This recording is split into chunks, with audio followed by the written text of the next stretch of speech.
Now class 10 we'll starting with the new topic salts, and we are focusing on the same chapter acid base and salts. And in this topic you know about the salts, and salts are the compounds that are formed by partial or complete replacement of hydrogen ions of an acid. That is very important because you should know that replacement of hydrogen ion, you can say, or replacement of ionizable hydrogen ions of an acid by we have more things by a metallic ion और ammonium ions in basic radical. तो basically क्या हुआ कि जो salt होते हैं वो compound होते हैं जिसमें आप है ना पार्शियल या completely replacement of hydrogen ion कर देते हैं. और ये जो हाइड्रोजन आयन जब रिप्लेस होते हैं, ये कहाँ से रिप्लेस होते हैं? एसिड से. और किसके थ्रू होता है ये? By a metallic ion. By a metallic ion कर सकते हो. भाई कौन रिप्लेस करेगा किसी एसिड में से हाइड्रोजन आयन? उस रिप्लेसमेंट के लिए भी तो कोई चाहिए होता है. तो या तो वो मेटालिक आयन होगा या फिर आप अमोनियम आयन को ले सकते हो. ठीक है, अमोनियम आयन भी इसमें इम्पॉर्टेंट है फैक्टर. तो ये अगर मेटालिक आयन देख लो या अमोनियम आयन्स होते हैं, ये क्या होते हैं, कैसे होते हैं? ये बेसिक रेडिकल होते हैं ना, बेसिक रेडिकल्स हैं ये. तो ये केस आपका आता है. ठीक है, now let's focus on this definition whatever is been written. अब जैसे सपोज करो हमने कोई भी ऐसा सॉल्ट कैसे बना. एक तो अगर हम पुरानी अपनी डेफिनेशन सॉल्ट की देखें तो आपने पढ़ी होगी, the salts are the ones that are the compounds that are form when an acid reacts with a base gives you salt and water. यही आपने पढ़ा है ना कि अगर पुरानी हम डेफिनेशन देखते हैं सॉल्ट कैसे बना होगा. एक एसिड जब बेस के साथ रिएक्ट करता है तो वो आपको सॉल्ट एंड वाटर देता है. ठीक है, ये आपकी ओल्ड डेफिनेशन है जो क्लास 8 तक आपने पढ़ी है, 9th में पढ़ी है. अब देखो डेफिनेशन थोड़ी मॉडिफाइड होगी. एक सॉल्ट क्या हुआ? एक कंपाउंड हुआ. कंपाउंड हुआ किसकी वजह से हुआ? जब कि एसिड है तो एसिड में एच आयंस होंगे, वो एच आयंस रिप्लेस हो जाएं किसी भी बेसिक रेडिकल. अब बेस में कोई ना कोई बेसिक रेडिकल होगा. अब इसको एग्जाम्पल के तौर पे देख लें. जैसे हमने कोई एसिड यूज़ करा HCl, ठीक है, हमने कोई बेस यूज़ करा NaOH. अब इतना तो पता है ना. अब एसिड का H आयन हाइड्रोजन आयन है, वो किससे रिप्लेस हो जाए? बेस का मेटालिक आयन से. ठीक है, मेटालिक आयन क्या हो गया? Na हो गया. ठीक है, तो ये आपका ये एक ऐसा केस है जहाँ पे क्या बनेगा? आपका सॉल्ट बनेगा NaCl. भाई अगर हमें याद हो पुराना केस प्लस माइनस, तो आपका ये जो है पॉजिटिव नेगेटिव से मिलेगा NaCl प्लस वाटर. ठीक, तो अब हमारी डेफिनेशन बिल्कुल अप्रोप्रिएट है कि एसिड का हाइड्रोजन आयन किससे रिप्लेस हो रहा है? किसी भी मेटालिक आयन से. ठीक है ना, मेटालिक आयन से मेटालिक आयन रिप्लेस कर दे रहा है.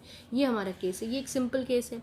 अब यहाँ पे क्या हुआ कि जितने एच आयन्स थे वो क्या हो गए? आपके कम्प्लीटली रिप्लेस हो गए. अब यहाँ पे दो वर्ड आ रहे हैं, पार्शियल और कम्प्लीटली रिप्लेसमेंट. यहाँ पे क्या एक ही एच था, वो एच का एच पूरा गायब है एसिड से. ठीक है ना, तो ये कम्प्लीटली केस है. अब इसको हम और एग्जाम्पल से देख लें. जैसे फॉर एग्जाम्पल हमने OH लिया बेस और हम एसिड चूज़ कर लें सल्फ्यूरिक एसिड. यहाँ पे हमारे पास दो कैटेगरी आएंगी. हम पहली रिएक्शन को देख लेते हैं करके, तो हमें अच्छी तरह से समझ में आएगा. जैसे अब सपोज करो यही एक रिएक्शन है और इसमें अगर ऐसा ये तो पता है ना, पॉजिटिव नेगेटिव. अब किसी बच्चे ने ये बनाया Na2SO4 सॉल्ट बना और ये वाटर. ठीक, बैलेंसिंग हम अपना देख लेते हैं. तो हमने अपना बैलेंसिंग यहाँ पे कर लिया है और यहाँ पे भी हमने 2 लगा के बैलेंस कर लिया. ठीक है, ये हमारा. अगर यही कोई बच्चा दूसरा ले ले NaOH प्लस H2SO4 आपने यूज़ करा है और ये आ रहा है NaHSO4 प्लस वाटर. अब देखो दोनों रिएक्शंस बिल्कुल फ़र्क हैं.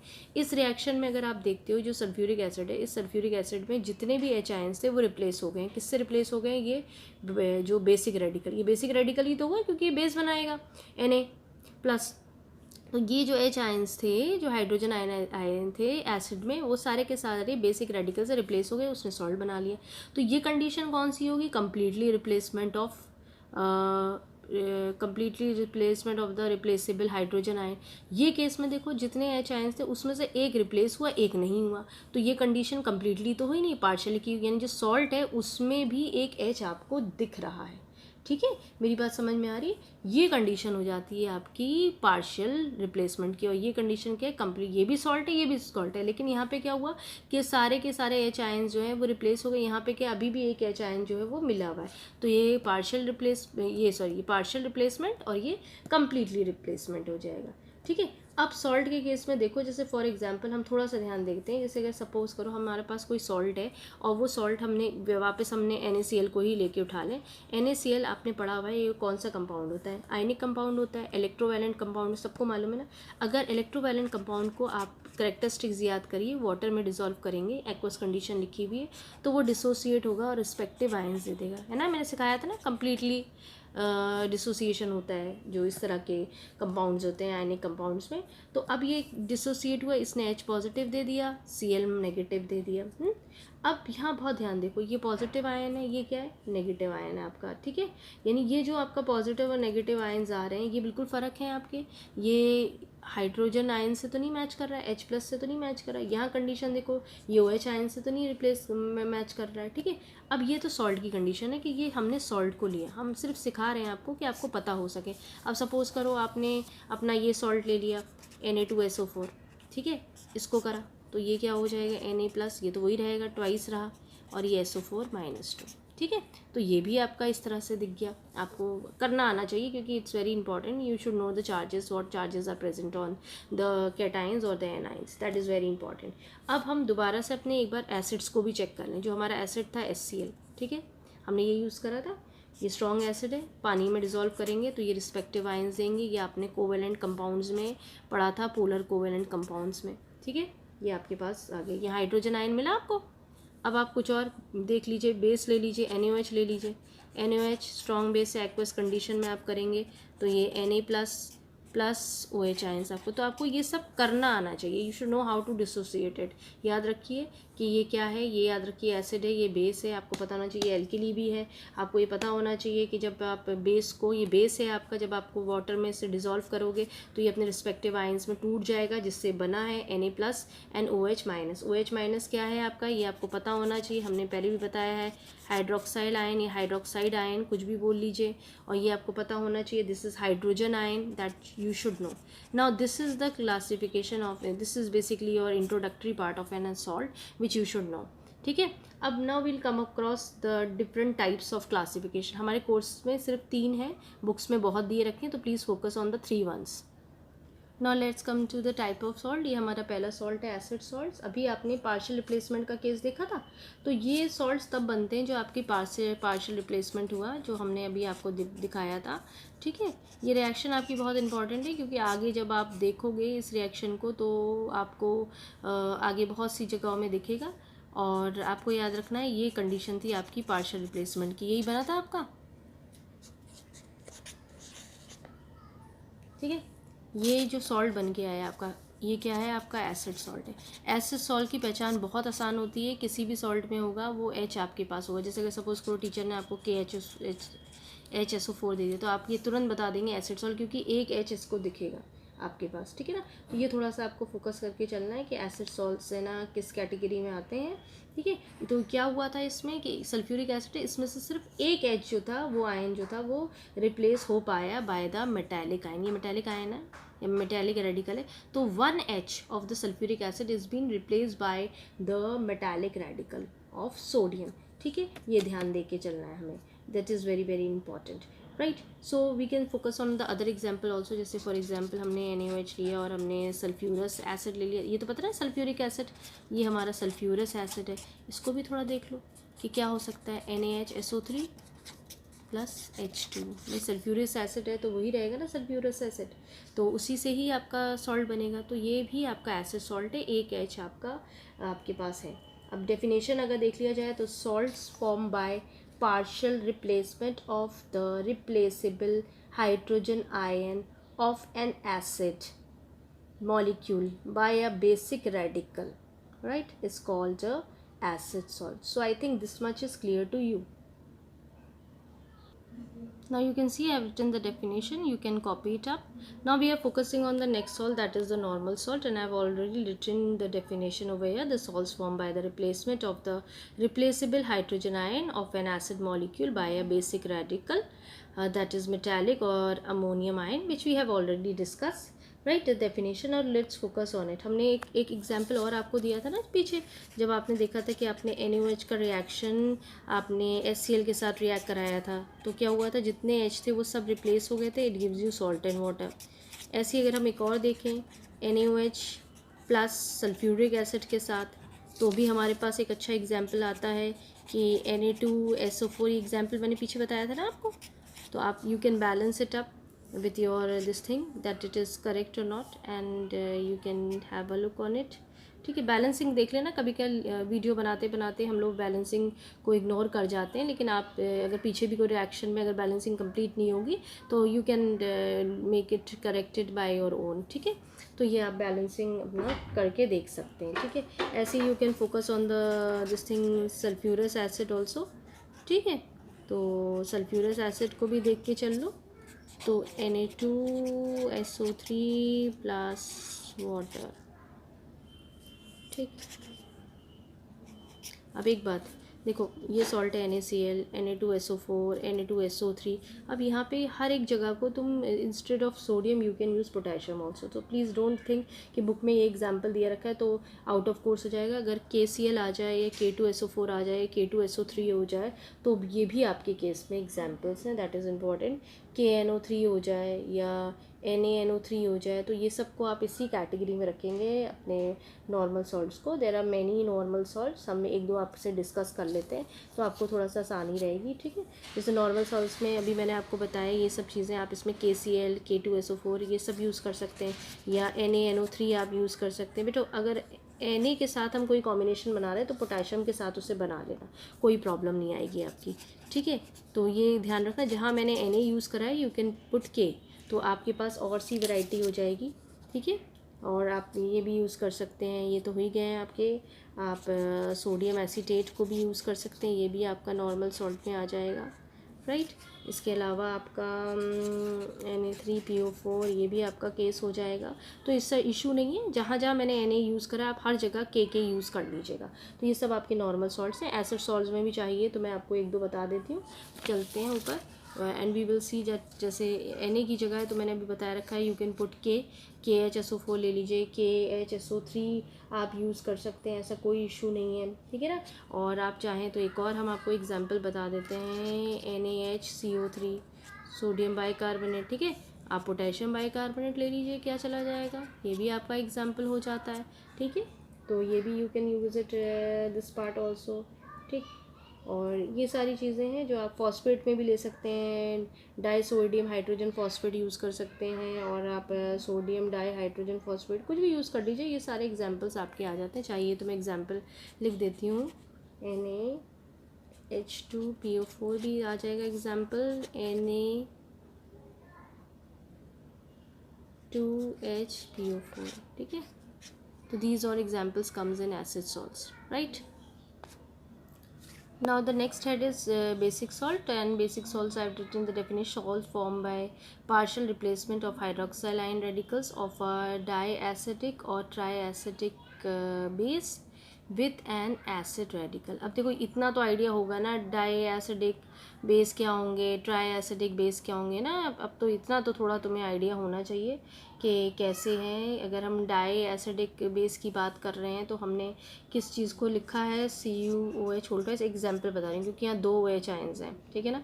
अगर ट्राई की बात अगर हम कह दें तो हम कुछ और ले सकते हैं, LaOH होल थ्राइस है ना. तो यहाँ 3 हमारे पास OH आयंस हमें मिलेंगे. ये चीज़ है, तो ये इसकी डेफिनेशन है. मैं तुम्हें ये इसमें नहीं आएगी एग्जांपल. मैं सिर्फ तुम लोग को ये बताना मांग रही हूँ कि डाईएसिडिक बेस या ट्राईएसिडिक बेस किस कैटेगरी क्या है. तो अब बेसिकली क्या है कि आपको ये बेस होना चाहिए. बेस जो है आपके, आप उस बेस में से आप कोई भी OH आयंस को रिप्लेस कर देते हैं. ठीक है, उससे रिप्लेस. अब एक्चुअली देखो थोड़ा सा ध्यान देने वाली है. अगर ये बेसिक सॉल्ट है तो इसमें क्या क्या होना चाहिए. एक चीज़ तो आपके पास एक केटाइन होगा, पहली चीज़, ये तो मस्ट होगा. दूसरा आपके पास एक OH आयन होगा. ठीक, हाइड्रोक्साइल आयन, हाइड्रोक्साइड आयन. और ये OH आयंस कहाँ से मिला, यानी बेस से मिला. ये भाई बेस बनाया ना हमने. और तीसरी चीज़ आपके पास, क्योंकि यहाँ डेफिनेशन बता रही है कि एक एसिड रेडिकल भी होना चाहिए, तो एसिड रेडिकल है तो भैया एनाइन भी होना चाहिए. और एनाइन आपको कहाँ से मिला है, ये आपको याद रखना है, ऑफ एन एसिड. ठीक, और ये OH आयंस आपको कहाँ से मिले हैं, ऑफ अ बेस. यानी ये 3 कैटेगरी होनी चाहिए. बहुत आसान होता है, देखते ही हम पहचान जाते हैं. Rare of the rare case होती है, इसमें डेफिनेशंस आती हैं, इसमें एग्जांपल्स आते हैं कि कौन सा एग्जांपल किस कैटेगरी में आ रहा है. और आपसे पूछा जाता है बेसिक सॉल्ट के एग्जांपल लिख दीजिए. डेफिनेशन बहुत रेयर ऑफ रेयर, लेकिन आप लोग को याद करनी है. राइट, अब now let's come to the this point. अब सपोज करो ये 3 चीज़ें आपके फॉर्मूले में होना. हमने ये वाला एग्जांपल उठा लिया है कॉपर हाइड्रोक्साइड का. अब अगर हम मानते हैं कि ये एग्जांपल, अब हुआ क्या, एक केटाइन हो एक OH आयन हो और एक एनाइन लगा दो, एनाइन में कुछ भी लगा दो, Cl लगा दो, ठीक है। चाहो तुम CuOH NO3 लगा लो। देखो मैंने सिंगल आयन, अब तुम सोचो SO4 में लगा लो, SO4 की वैलेंसी 2 हो जाएगी, तो ये फॉर्मूला नहीं बैठेगा, वो दूसरा ही बनाना पड़ेगा आपको, ठीक है। तो ये थोड़ा सा ध्यान दे के बात करना, क्योंकि देखो OH आयन से जैसे ये बेसिकली कहाँ से बन के आया है, ये एक बेस से आया है जो डेफिनेशन बताती है। उस बेस में से एक OH आयन रिप्लेस हो गया है, क्योंकि आपको या तो ट्राई एसिडिक बेस यूज़ करना है या फिर डाई एसिडिक बेस या ट्राई एसिडिक बेस। हम डाई एसिडिक बेस को यूज़ कर रहे हैं, तो हमने क्या कर लिया है कि हमने एक OH आयन्स को रिप्लेस कर, उस OH आयन की जगह हम एक एनाइन लगा देंगे, जो कि एनाइन हमें कहाँ से मिला हुआ है, एक एसिड से मिला। अब ये याद करो किस एसिड से मिला हुआ, HCl से ही तो मिला, ठीक है। तो बेसिकली हुआ क्या होगा, ये जो HCl से ये बेसिकली आपको HCl से मिला है। अब देखो HCl में एक H है और एक Cl है, Cl तो यहाँ जुड़ी है, ये H क्या हुआ, यहाँ का OH और H मिलके वाटर बना के निकल गया होगा, ठीक है। ये बात ध्यान रखना। अब यहाँ पे देखो ये कौन से एसिड से बना हुआ है, ये HNO3 है, तो NO3 तो एनाइन है भाई, नेगेटिव पार्ट है ना, ये पॉजिटिव पार्ट है, तो ये यहाँ जुड़ गया। और ये जो H है, इसमें से जो OH एक निकला है, वो OH और H, देखो OH और H अगर मिलेंगे तो वो क्या बना लेते हैं, वाटर बना लेते हैं। ये वाटर बना के निकल गए। ये सब इतना डिटेलिंग करने की ज़रूरत नहीं, लेकिन आपको पता होना चाहिए कि हम कर क्या रहे हैं। So this is the example of basic salts and we have cover all the salt part, types of salt, definition of salts. So please focus on the definition, focus on the examples. Plenty of examples are given in your books. I have only used few examples to explain you, and it's your duty to focus on the other parts also. And one more thing, there is one part, solubilities of metallic salts are also there, that you please learn it, क्योंकि कभी कभी ऐसा होता है ना, अगर हमें उससे पता होता है, जैसे फॉर एग्जांपल हम उसको भी थोड़ा डिस्कस कर लेते हैं। तो जैसे हमारे पास कुछ है कि सॉलिबिलिटी ऑफ मेटालिक सॉल्ट में है, कुछ हैं जैसे सॉल्ट्स हैं, जैसे कोई भी सॉल्ट होते हैं, फॉर एग्जांपल Na का सॉल्ट है या आपका K का सॉल्ट है, NH4+ का सॉल्ट है ना। इसके जितने भी सॉल्ट बनेंगे, अगर NaCl बन रहा है, NaNO3 बन रहा है, सोडियम सल्फेट बन रहा है, सोडियम कार्बोनेट बन रहा है, ये सब, ये पोटेशियम का यही कंडीशन है, अमोनियम की कंडीशन है, ये सब वाटर सॉल्युबल होते हैं, ठीक है। तो ये सॉलिबिलिटीज़ थोड़ी हमें ध्यान देनी है। अब इन्हीं कैटाइंस के अगर आप है ना नाइट्रेट्स ले लीजिए या क्लोराइड्स ले लीजिए, मतलब ये सब चीज़ें ना, इनके कोई भी सॉल्ट आपके बनेंगे ये सब वाटर सॉल्युबल होंगे। इन्हीं के आप नाइट्रेट्स ले लो, इनके नाइट्राइट्स ले लो, इनके कार्बोनेट्स ले लो, इनके बाइकार्बोनेट्स ले लो या इनके क्लोराइड्स ले लो, वो ज़्यादातर सॉल्युबल। एक का दुक्का केस होता है जहाँ जैसे पोटेशियम बाइकार्बोनेट है या पोटेशियम सोडियम बाइकार्बोनेट है, ये स्पैरिंगली सॉल्युबल होता है, ठीक है। तो थोड़ा सा आपको ये फोकस देना चाहिए कि क्या कंडीशन है और क्या नहीं है, that is very very important. ऐसी इनसॉल्युबल सॉल्ट्स की भी बातें होती हैं कि इनसॉल्युबल सॉल्ट्स आपके कौन से होते हैं, जैसे अभी मैंने आपको बताया कैल्शियम सल्फेट है, ठीक है, या बेरियम सल्फेट्स हैं, ये है लेड सल्फेट है, इनको थोड़ा सा ध्यान दे के ज़्यादा बात होती है। ये सब वाटर, कोल्ड वाटर में इनसॉल्युबल होते हैं। क्लोराइड्स हैं, ये सब इनसॉल्युबल है। ये आपकी बुक में एक पोर्शन दिया रखा है, सॉल्युबिलिटीज़ ऑफ मेटालिक सॉल्ट, उसको ज़रूर याद करिएगा क्योंकि बोर्ड्स में इन पोर्शनों से क्वेश्चंस आते हैं, ठीक है। मैं एक आध लिख देती हूँ, जैसे अगर हमसे अगर टीचर बोल दे कि इनसॉल्युबल आपके पास अगर है इनसॉल्युबल सॉल्ट्स कोल्ड वाटर में, कोल्ड वाटर समझ रहे हैं ना, ठंडे पानी में आप उनको घोलेंगे तब भी वो डिज़ोल्व नहीं होंगे, इसमें बेरियम सल्फेट है आपका, और आपके सिल्वर सल्फेट है, कैल्शियम सल्फेट है, आपका लेड सल्फेट है, ये सब होते हैं सारे, ये सब इनसॉल्युबल हैं कोल्ड वाटर में आपके, ठीक है। और क्लोराइड्स हैं, लेड क्लोराइड है, सिल्वर क्लोराइड है, मर्करी क्लोराइड है ना, ये सब भी वाटर इनसॉल्युबल है ये, लेकिन इसमें से ये जो होता है ये हॉट वाटर में सॉल्युबल होता है। ऐसी कोई भी सल्फाइड्स उठा लीजिए, सल्फाइड उठा लीजिए ना, समझ रहे हैं, सल्फाइड या सल्फाइड्स, दोनों में अंतर है, यानी S-2 की बात हो रही है, यहाँ SO3 की बात हो रही है, ठीक है। तो ये इनके जो भी सॉल्ट बनेंगे किसी भी सॉल्ट के साथ, पोटेशियम सोडियम कैल्शियम कुछ भी, ये सब वाटर इनसॉल्युबल होते हैं, ठीक है। तो थोड़ा सा ध्यान दीजिएगा आप कि आपको किस पे फोकस कर रहे हैं, कोल्ड वाटर में, यहाँ हमारी हेडिंग है कोल्ड वाटर्स में। तो this portion is given in your book and it is my request to you all that please focus on that part and salt part, whether it is acids base whatever we have discussed in this chapter just till now, it's very very important। and हमने अभी तक salt पे focus करा है, आगे के उसमें हम लोग देखेंगे कि आप कैसे फर्दर आप उसको क्लासीफाई कर सकते हैं। जो सॉल्ट्स आपका पोर्शन है, ये एक फर्स्ट पार्ट है जो हमने यहाँ डिस्कस करा है। सेकंड पार्ट में हम देखेंगे कि आप सॉल्ट्स के जनरल मेथड्स हैं, आप किस मेथड से कौन से सॉल्ट बना सकते हैं, किस तरीके से बना सकते हैं, वो हम अपनी आगे वाली वीडियोस में ज़रूर देखेंगे और समझेंगे कि how you can man, because this chapter is very important. Every year comes from this chapter many questions and children gate confused. ठीक है, तो आपको कंफ्यूज नहीं होना है, जितना ज़्यादा याद करना पड़े इजी है, समझ लीजिए तो सब याद हो जाएगा। बहुत से एग्जाम्पल्स आपको थोड़ा फोकस करना है and try to write down and learn chemistry, right? So hopefully you can understand what I want to tell you and focus on it.